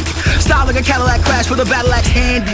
Gucci store, fire on the coach horde. In planes, trains, and automobiles. I'm John Candy. Y'all just can't stand me. I make them feel ridiculous. Picking apart they postures. Put together meticulously awful. In the air, hostile. I don't know. Like, I mean, Ludafisk didn't come out of here, but we like are super into Ludafisk here because there's such a Scandinavian. What is? I'm sorry. Yeah, I don't know what it is. Yeah, it's like I don't really know what it is because I don't eat it either. But it is. Oh, it's a food. Like, it's a fish. It's a white fish. It's a dried white fish, and it's like it comes from many Nordic countries where there's a lot of Nordic descendants here. And, right. Aren't there a lot of Finnish? Is it Finnish? Yeah, exactly. Yeah. And so who else can live in cold like that always? I don't know, man. I don't know. I will tell you the weirdest thing to come out of here as far as a recipe that comes from my mom's side of the family is something that we just call, her maiden name was Meerdink, and we just call it Meerdink Jello. And it is literally, and I make it now every year as tradition. It is dark cherry. It's just like, or black cherry Jello, a can of black cherries, a can of green olives, and then you put nuts on the top of it. So you get nuts, green olives, and like black cherries all in one Jello. Black cherries and green olives sounds very strange together. Weird. And I love it. I now love it so much, and my kids also love it, and that makes me so weirdly happy. Like new generation. So, anyways, I mean, that is okay. My dad, what's it called? It's called Meerdink Jello because that was my mom's last name. I was just going to mention my dad always put his widow's family, my stepmom's family, always put a smear of mayo on the Jello. Oh God. Yes. What the hell? As someone, and that happens a lot here. I mean, we make Jellos here with mayonnaise mixed into it. Okay. For sure. There you go. I, as a staunch, hater of mayonnaise. That's like the one thing. I was a picky eater as a kid, and I've gotten over all of it except for mayonnaise. I cannot do it. I will not do it. People try to like sneak it into recipes, and I know it. I just don't like it. So a smear of mayonnaise made my whole body cringe. Yeah, even the word schmear makes me cringe. Yeah, smear mayo. Well, hey, speaking of ducks, though, would you fare better if your neighborhood was under attack by a single horse-sized duck or 100 duck-sized horses? Oh, God. I'd be much more into one single horse-sized duck. It's a little easier to take on the one. That feels like less scary almost, too. Like, you could trip it up or something, or I don't know, like do the thing where someone sits behind it and you push it over the other person or something. You're just assuming it's cow. Can you do that to an actual horse? No, you can't. I don't know. I don't know. I think Howard the Duck's pretty big, right? No, Howard the Duck is quite short. Well, yeah, exactly. This is a bigger version of that. Yeah, no, I go for the big duck for sure. I mean, being 6'3" too, you've got. I can take them. I can take them.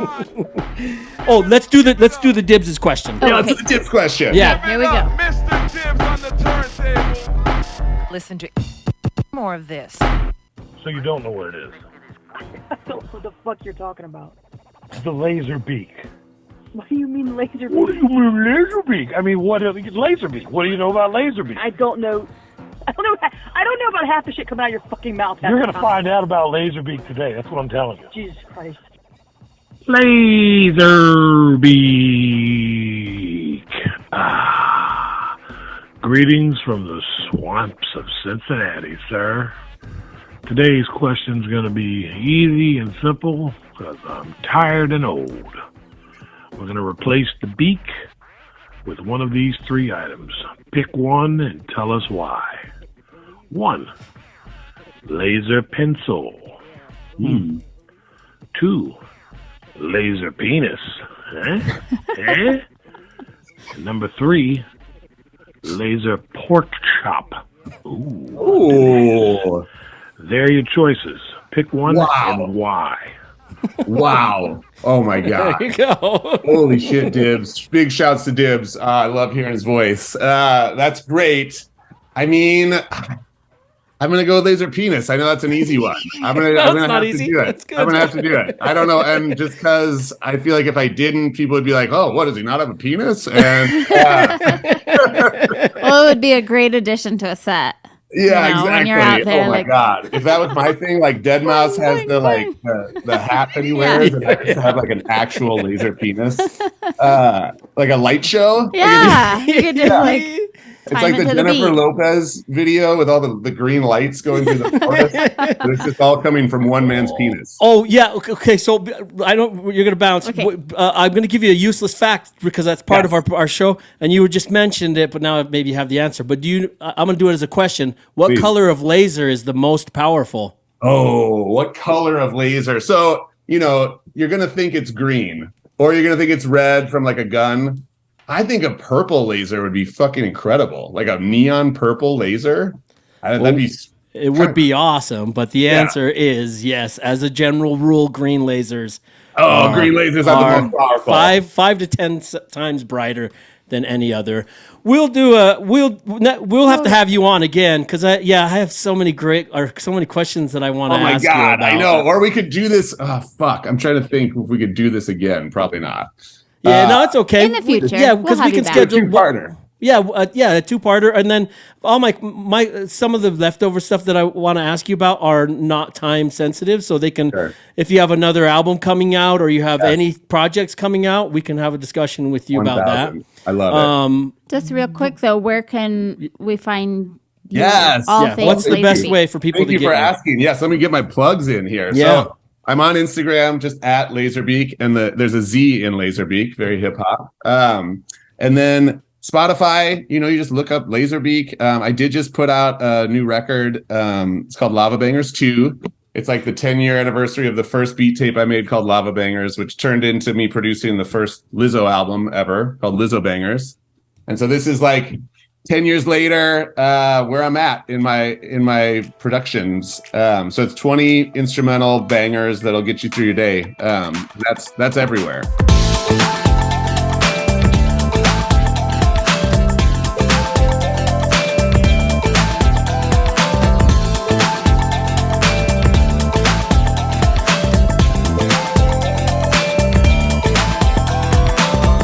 Do you prefer people to visit your Bandcamp or Doomtree for like merch or? Yeah, Doomtree.net for anything you want to know and for merch and all that kind of stuff. Bandcamp's always great because it's the best way you can support artists. But honestly, just listening to it and telling someone about it is better than any of that. Especially as we talked about, like just getting through the noise. So I don't know. I appreciate you both for giving me a platform to even talk about stuff. Well, we appreciate you coming on. Also, the Doomtree Patreon. I have a Doomtree Patreon. Oh, bless you. And you guys are like send out like it's awesome. It's pretty fantastic. Oh, I'm so glad. It's so fun, man, and it's nice to have like a little club where we can give extra stuff too. Yeah, so it's cool. So I'm going to say, but I do want to just do a quick off the record. By the flag of the HD Simpty color bars. Plasticine, whole world building out word. Second life, no cheats for the first. Warp whistle level up out the gutter. All hunger, no thirst. I hope you enjoyed your time with us. If you spread the word, I'd love to have Dessa or Mike on the show. I reach out to them every once in a while, but I also understand people got their own shit going on. Yeah. No, I had a blast, and it always is nice when I can be like, hey, I actually did this one. It was the shit. You should do it. So when you do send me and please do send me obviously like the link to this and anything I can do. I will. I'll make sure to promote it, but also that'll be a good reminder to like, if there's anyone you're interested in that I might have a connection to, just say it and I'll reach out or forward it or whatever. Yeah, and don't feel obligated to either. I know that feeling when you're going to do something new, you don't know what you're going into. My thing is like all I want to do is make sure a guest has a good time. I'm going to make you a drawing and I'm going to send it it's all good. So I love it so much, and I love watching this drawing. I love that I can see my favorite painting. I wish I would have got further. Yeah, this is supposed to be him from There Will Be Blood, and then this is the oil punk Greg Brennan. Yeah, totally. I'm gonna throw a little beaker in here just for Beak dude. The Muppets. So, hey, it was such a pleasure talking. It truly, genuinely was a real pleasure. You were a lot of fun to talk to, and we'll hopefully be able to get you on the show again. I will get this sent out to you when it's done. Let's do it again. Oh my God. Thank you both so much. I really appreciate it. Thank you. Cheers. Bye. Have a good rest of your day.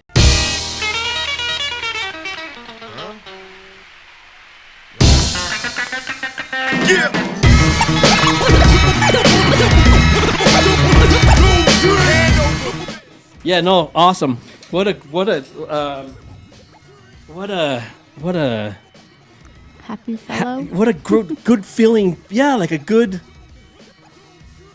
How do I explain that? You know, you feel good. Everybody like you're just- everyone's smiling right Yeah. now. Everybody that just watched this episode, unless you're a complete asshole. I have a theory that the Feels gray good. duck.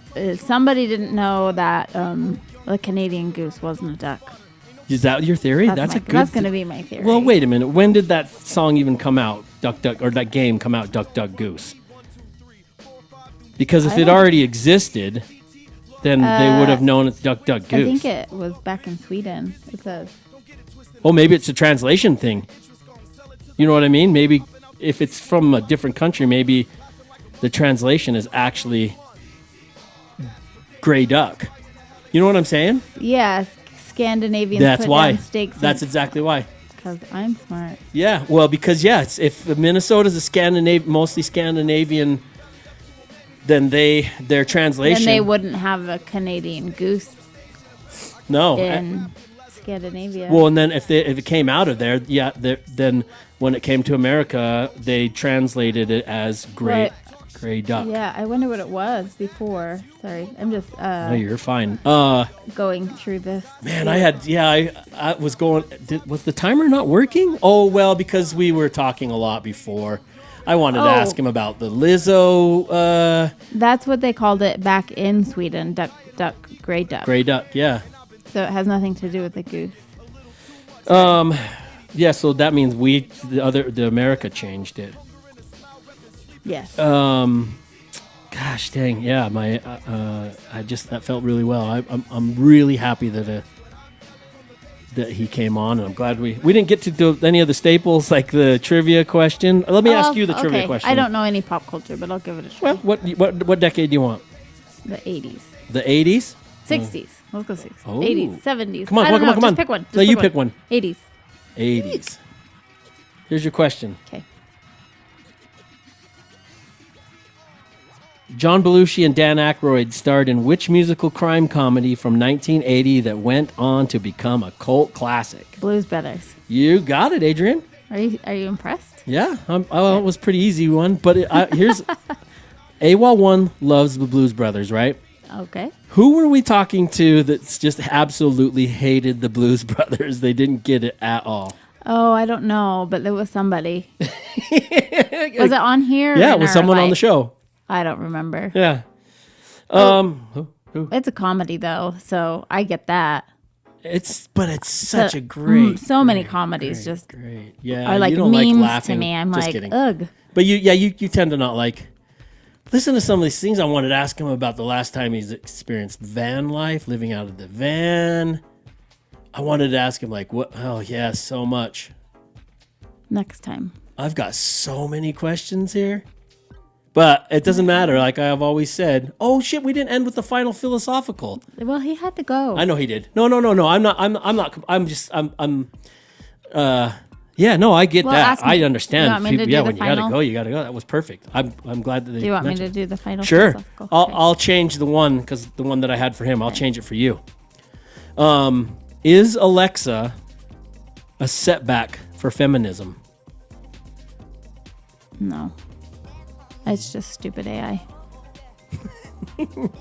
But it's a female's voice and the way people talk to it. No. Why? Because I yell at her all the time Everyone and tell her does. to bug off? Everyone does. Stop listening to me. And what was that thing we heard? Remember we saw some sort of thing about where kids these days are, or I read a story about please and thank you. No, it takes a lot more to be a woman than to have a woman's voice. I understand that. So no, I don't think so. Okay. Okay. All right. Well, great episode. I hope that we're able to have a discussion with Lazerbeak again in the future. I really truly enjoyed that. I really did. I like his aura We're similar. I feel like we'd have similar. No, it doesn't matter. He's your new bestie? Yeah, my bestie. Okay. I'll send him a BFF or a ripped. What do they have? The little a bracelet, a friendship thing. bracelet. Oh my God, I'm gonna start sending out friendship bracelets to the guests. I'm sure they'll love that. With your conversation hearts. With a bag of conversation Oh, with a bag of conversation hearts. Oh shit. All right, well, so who we got up next? We don't know. Somebody. That doesn't matter. We'll get there. Just We'll join get in next time. And you'll know.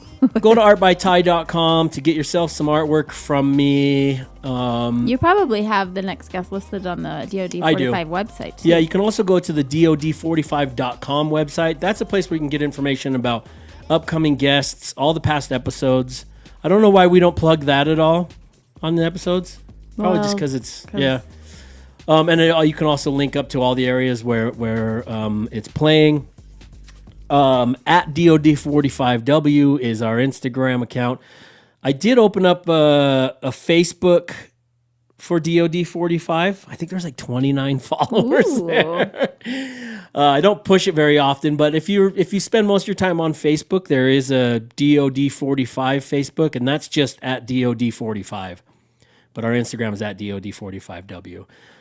As far as the Art by Tai world goes, you hear it a lot. It's at Art by Tai, TAI, and it's on all the platforms except for Twitter. And it's funny, if you go back and listen to some of the older episodes, there was like a bit where I was like, I got no Twitter followers. Let's turn that shit up. Boom, boom, boom. And now I've completely dropped ever since Elon Musk's weirdness. It's not an Elon Musk thing. I just thought, with all the troubles going on over there at Twitter, who's running their security, like their, the security over, like, as far as like cybersecurity. Yeah, cybersecurity. So like, I want to get my shit off of there. Okay, well, that's enough of us, and that's enough of you. If you like what you see, if you like what you hear, go and leave us a review. Fuck, I'm a rapper. Okay, I'm gonna end it. Okay, goodbye. DOD45. Thank you for joining in on yet another episode of DOD45. Please hit the subscribe or follow button so that you never miss an episode. You can even go one step further by leaving us a review on Apple Podcasts to help other interesting people like yourself find our podcast. You can find me at Art by Tai on all the socials or at artbytai.com. If you'd like to follow this podcast on social media, we are at DOD45W on Instagram, or you can go over to our website, DOD45.com, where you can shoot us an email, join our mailing list, and watch all of our past episodes. Thanks for joining us. Peace.